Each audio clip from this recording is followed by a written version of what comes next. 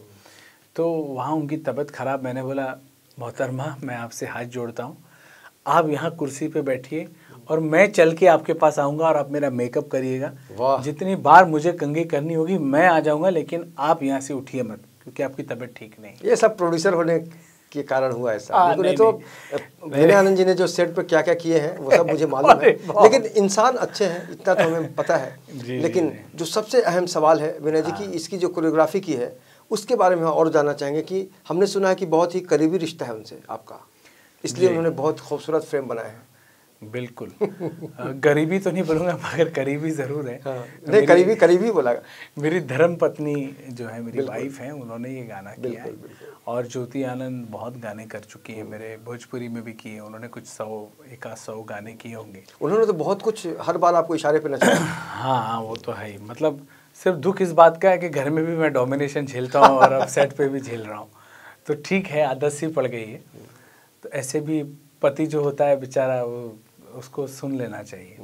बहुत इंटरेस्टिंग बात बता रहा हूँ, क्योंकि यहाँ पे मेरी तरह और भी बहुत सारे बेचारे हस्बैंड्स और सब लोग, ज़्यादातर तो बेचारे ही होते हैं विनय जी। तो कभी भी हमारी छोटी मोटी नोक झोंक होती थी, तो मेरी जो मदर इन लॉ है बहुत अच्छी है, वो हमेशा कहती हैं कि बेटा आदमी जो है ना, उसका जो दिल होता है ना, वो समंदर की तरह होना चाहिए, और वुमेन जो होती है वो एक नदी की तरह होती है। तो समंदर का फ़र्ज़ है कि वो, मतलब कहने का मतलब ये था कि अगर आपकी पत्नी कभी कुछ चिड़न में कुछ कह भी दे तो आप उसे झेल जाओ, तभी आप एक सक्सेसफुल मैरिज बरकरार कर सकते हैं। ये एक ज़िंदगी की बात है। और सलाम भी करते रहो बीच में। हाँ, तो मैं तो बहुत ही ज़्यादा सलाम में इसलिए घुसा हूँ, पीसफुल लाइफ में घुसा हूँ कि भैया पीस में रहना, पूजा पाठ करो, काम तो हम सब कर ही रहे हैं, है ना, काम तो करना ही है,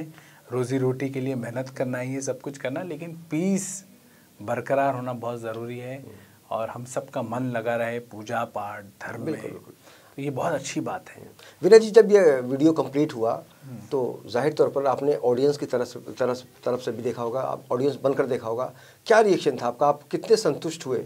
अगर हम इस वीडियो की कल बात करें जो बिल्कुल बन के आया, तैयार होके आया, तब जब बनकर आया तो बहुत अच्छा लगा। और ऑडियंस जो हैं, क्योंकि हमारे इंडिया में अपने अपने एक विचार लेके लोग विचारधारा लेके जीते हैं, तो जो हमारे मुस्लिम फ्रेंड्स हैं वो तो बड़े खुश हुए कि भाई विनय आनंद ने सलाम गाया, वाह बड़ा ही संस्कारी लड़का है, हिंदू होके इसने मतलब हमारे धर्म की इतनी इज्जत करता है, और मतलब खुशी होती है, और ऐसा ही होना भी चाहिए। बिल्कुल। तो उसमें कुछ हमारे कुछ एक आध जो अलग, वो कुछ कहते नहीं है, लेकिन कुछ एकदम कट्टर हिंदू टाइप, वो सोचते हैं यार ये इतनी अच्छी चीज़ ये बोल कैसे पाया है, मतलब उनको कोई आपत्ति नहीं है, लेकिन उनको ऐसा है कि यही तो बात है विनय जी, जो लोग समझ नहीं पाते हैं, और जब समझ जाते हैं वही लोग आपको आके कहते हैं सलाम। फिलहाल वक्त है एक छोटे से ब्रेक के बाद ये चर्चा जारी रहेगी, और कुछ हम गीत भी सुनेंगे विनय आनंद जी की आवाज़ में। देखते ही हमारे साथ ये खास कार्यक्रम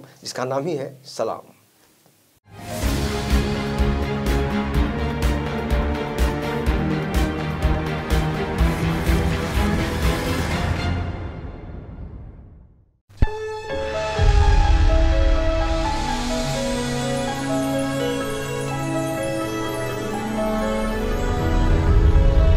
तुझे यहाँ से शहर कैसा दिखता है? बहुत छोटा नजर आता है ये शहर।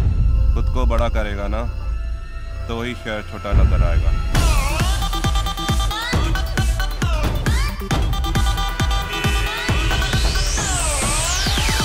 Do you love me? Of course I do यार, ये भी कोई पूछने की बात है क्या? अच्छा, शर्ट निकालो अपनी।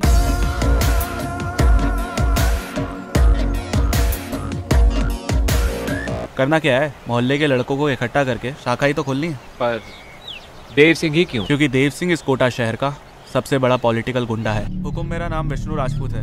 तुम जैसे युवा कार्यकर्ताओं की तो हमारे संगठन को जरूरत है।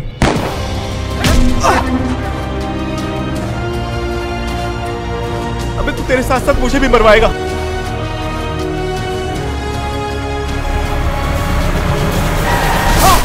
नदी में पत्थर फेंकने से कुछ नहीं होता विष्णु, वो बस इतनी बड़ी नदी में डूब जाता है।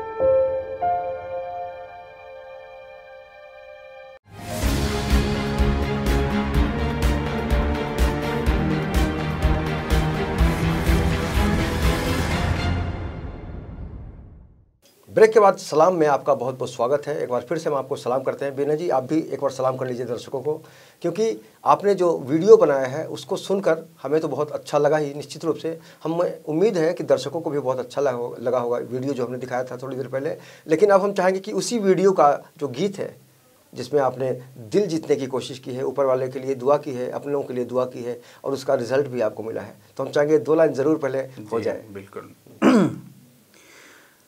चाहे शहर हो या शाम, मैं तेरा ही लेता हूँ नाम, तू सुन ले ये पैगाम मेरी पाक मोहब्बत को, मेरी पाक मोहब्बत को मौला ला दे मकाम मकाम मकाम। सलाम सलाम सलाम अस्सलाम वालेकुम वालेकुम वालेकुम वालेकुम अस्सलाम वालेकुम अस्सलाम। वाह वाह वाह। अभी थोड़ी देर पहले आपने कहा था कि जो आपके हिंदू दोस्त हैं, जी जी, उनको बहुत अच्छा लगा या अचरज हुआ, लेकिन अगर अचरज इसलिए उनको लगा कि ये इतनी अच्छी तरह ये कैसे गा सकता है और इतना अच्छा ये कलमा जो है ये अजान उनको शायद ये नहीं मालूम होगा, या मालूम भी होगा तो शायद वो याद नहीं रख पाए होंगे, क्योंकि संगीत तो आपके खून में है। जी जी जी जी बिल्कुल।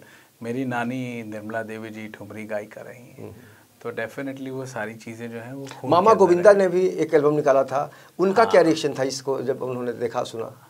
वो तो ऐसे कान पकड़ लेते हैं, बोलते हैं वो ये बहुत बड़ा टॉपिक है।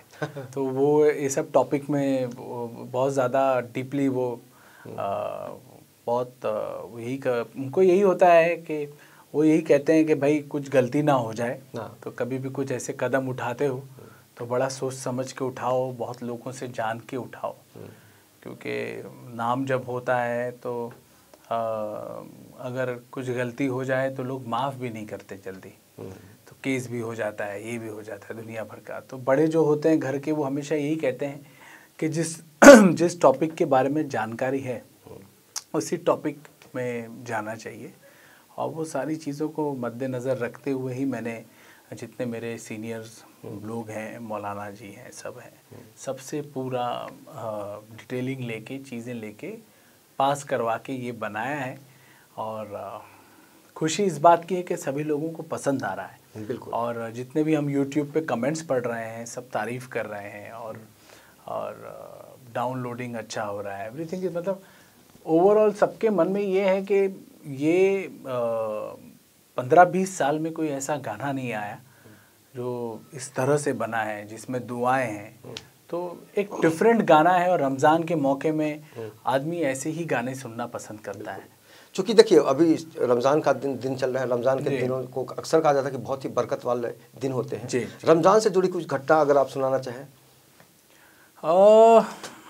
ऐसी कोई घटना तो नहीं है, लेकिन इफ्तार वगैरह में जाने का मौका मिला होगा? वो तो हमेशा मिलता है। जैसे अगर हम लोग शूटिंग भी करते हैं तो रमज़ान होता है तो उसमें आधा यूनिट जो है हमारे मुस्लिम भाई होते हैं, तो उसका अपना एक टाइम होता है कि सब लोग फिर साथ में बैठते हैं। तो कई बार मैं भी बैठ के साथ ही में जो है सब सारी चीज़ों का खाना सेवन करना, और ये कहते हैं कि भाई उसमें बैठने से जो फल होता है, जो पूरे दिन जो ये तपस्या होती है, सारी चीज़ें होती है, उसके बाद ये जो व्रत टूटता है और ये लोग जो खाते हैं, तो वही फल जो एक मुस्लिम को मिलता है, उसके साथ जो भी बैठे उतना ही उसका जो है गुण जो है इनको भी प्राप्त होता है, जो भी बैठेगा।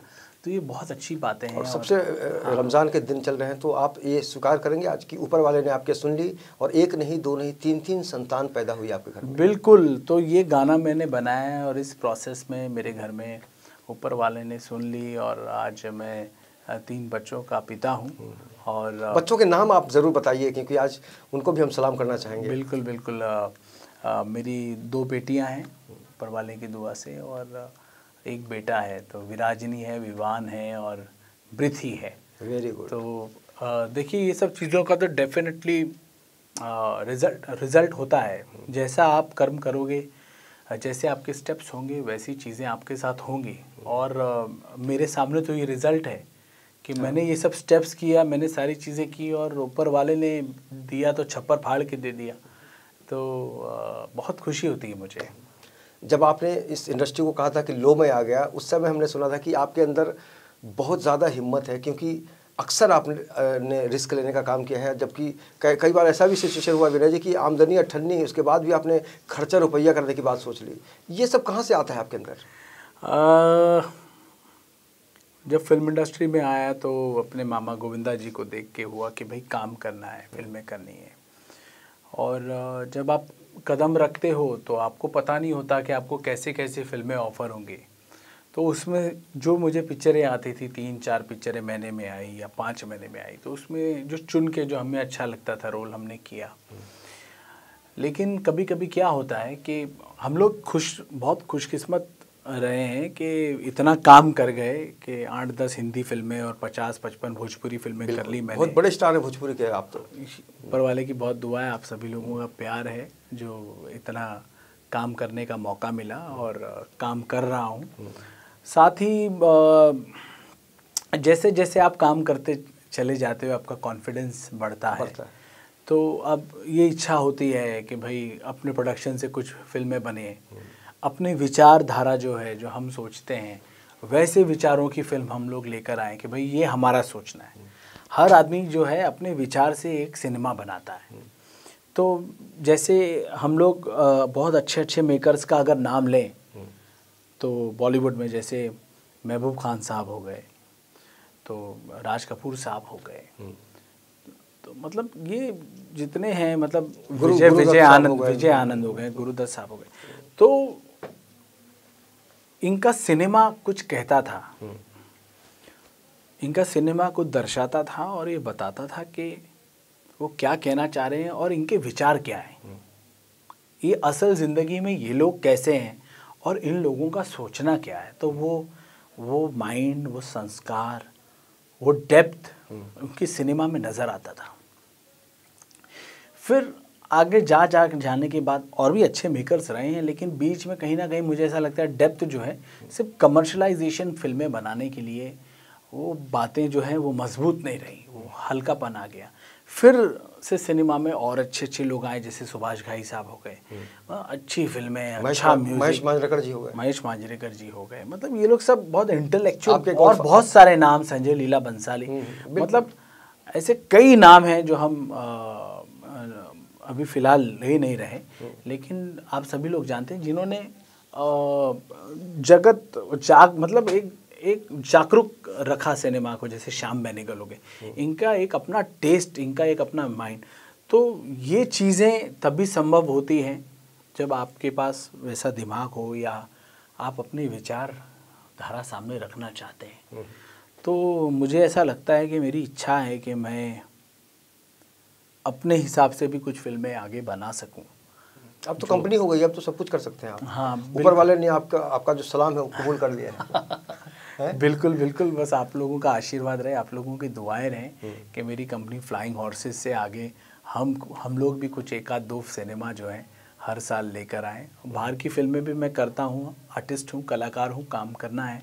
साथ ही अपने कंपनी से भी कुछ हम लोग अपनी विचारधारा और अपना सिनेमा लोगों को एंटरटेन करें, कुछ नई चीज़ें लेकर आएँ और लोग एंटरटेन हो। और अच्छा विनय जी, एक बात दिल से जवाब दीजिएगा, बड़ा दुख के साथ कहना पड़ता है, इंडस्ट्री के कई ऐसे भोजपुरी के जो जानकार लोग हैं उनको तकलीफ इस बात की होती है कि भोजपुरी इतनी मीठी भाषा है, इतनी समृद्ध भाषा है, उसके बाद बहुत सारी ऐसी फिल्में आई पिछले दिनों, आज भी आ रही कुछ, जिनका नाम हिंदी में जैसा होता है और कई दर्शक धोखा भी खा जाते हैं।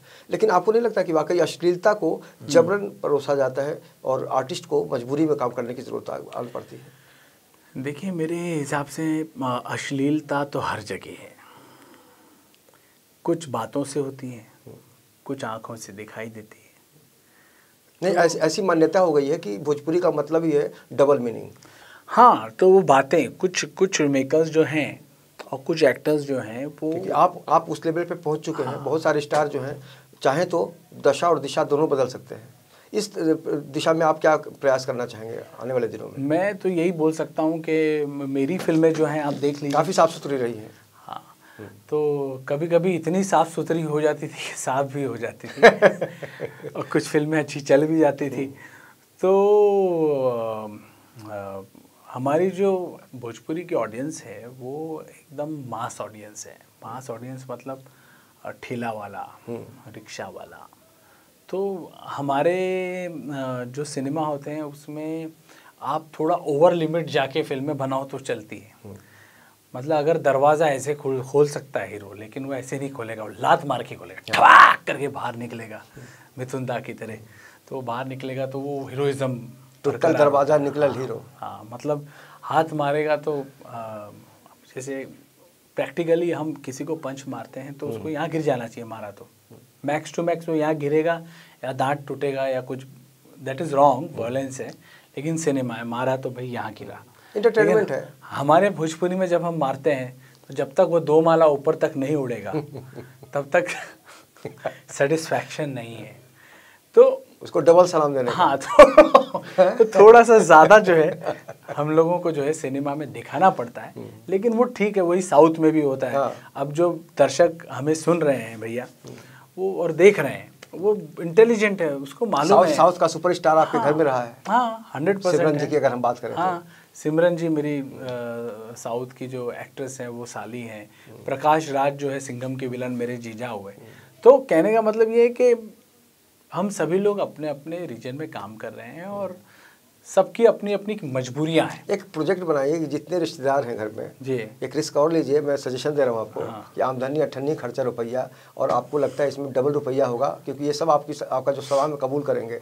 कुछ ऐसी प्लानिंग जरूर करिए आप, मुझे लग रहा है कि करना चाहिए आपको। अगर सभी लोग सिमरन जी, एक छत में आ जाए, एक सिनेमा के अंदर आ इकट्ठे होते हैं तो आपको नहीं लगता कि कुछ अलग मसाला तैयार होगा? 100% होगा, 100% होगा। और सेट पे बहुत मज़ा भी आएगा, अच्छा माहौल होगा कि सभी लोग, आपकी मेकअप मैन भी खुश रहेंगी उस सिचुएशन में। हाँ, वो तो कमाल के हैं, वो तो हाँ हट्टी कट्टी है एकदम टुनटुन की तरह। तो उनका ज़्यादा हेल्थ का ख्याल रखना पड़ रहा है। तो कुल मिलाकर बहुत सी स्थितियां हैं ऐसी जीवन में जब इंसान निराश हो जाता है, हताश हो जाता है, लेकिन एक जो उम्मीद की किरण है विनय आनंद के अंदर, वही उसी उम्मीद की किरण ने इनको आगे बढ़ाया है। और वही कारण है कि आज इनकी जो दुआ है, इनकी जो फरियाद है, ऊपर वाले ने सुनी है और सलाम के तौर पर इन्होंने खुदा को शुक्र किया है, अपने चाहने वालों को शुक्रिया अदा किया है। और आने वाले दिनों में चलते चलते बहुत संक्षेप में जानना चाहेंगे विनय जी कि इन दिनों और क्या क्या योजनाएं हैं जिस पर आप काम कर रहे हैं? मेरा एक एल्बम अभी रिलीज़ हुआ है, साथ ही सलाम के साथ ही रिलीज़ हुआ है, जो कि रैप गाना मैंने गाया पहली बार। अच्छा, वाह वाह। झूठे हैं वादे झूठा प्यार तेरा, जो कि हिंदी पंजाबी है। तो 2018 में हम एक फ़िल्म शुरू करने वाले हैं और बहुत अच्छे स्टार कास्ट की बिग बजट फिल्म है। सो बस मैं यही कहूँगा कि आप लोग मेरे लिए दुआ करिए कि मैं बॉलीवुड में एक बहुत अच्छे रूप रंग से एक बहुत अच्छा सिनेमा लेके मैं फिर से आप लोगों के सामने आ रहा हूँ। और वक्त वक्त पे आपकी सारी गतिविधियों से हम अपने दर्शकों को रूबरू कराते रहेंगे। आप भी बताइए उनको कि आपकी हर खबर हम दिखाएंगे उनको। बिल्कुल बिल्कुल, डेफिनेटली भैया। मैं बहुत बहुत खुश हूँ कि आप लोगों ने मुझे यहाँ पर बुलाया और मुझे इसी बहाने आप सभी लोगों हमने से तो हमेशा मिलने का याद मौका किया, मिला आपको हमेशा बुलाया है और अपने इसके लिए तो आज सलाम कर रहे हैं आपको। दर्शकों का प्यार भी प्राप्त हो रहा है, सभी लोग देख रहे हैं, मुस्कुरा रहे हैं। तो बस यही कहूँगा कि please subscribe my channel flying horses music entertainment on YouTube और मुझसे भी जुड़िए विनय आनंद से। और बस हम लोग इस चैनल में भी आते रहेंगे, आप लोगों से बातें होती रहेंगी और रूबरू होते रहेंगे। बिल्कुल बिल्कुल, और सलाम दुआ होती रहेगी। बिल्कुल बिल्कुल। तो बहुत बहुत शुभकामनाएं आपको आगे के आने वाले दिनों के लिए विनयानंद जी, और हम चाहेंगे कि इस सलाम को हर कोई कबूल करे और आपकी जो सोच है, आपकी जो मेहनत है, वो और भी ज़्यादा गहरे रंग में उभर कर आए, जिसको जब भी उस बारे में कोई चर्चा हो तो बस एक ही शब्द निकल कर आए, सलाम। आपका बहुत बहुत शुक्रिया। और निश्चित रूप से कहा जा सकता है कि एक हिंदू जब इस तरह की कोशिश करता है तो बहुत सारे लोगों की नज़रें होती हैं, लेकिन सबसे बड़ी बात है कि सारी नज़रें जो हैं इधर उधर हो गई हैं और इनको पूरी तरह से पास कर दिया गया है। तो इस खास शो में इतना ही। बाकी की खबरों के लिए आप देखते रहिए इन 24 न्यूज़ और मुझे दीजिए इजाज़त। नमस्कार।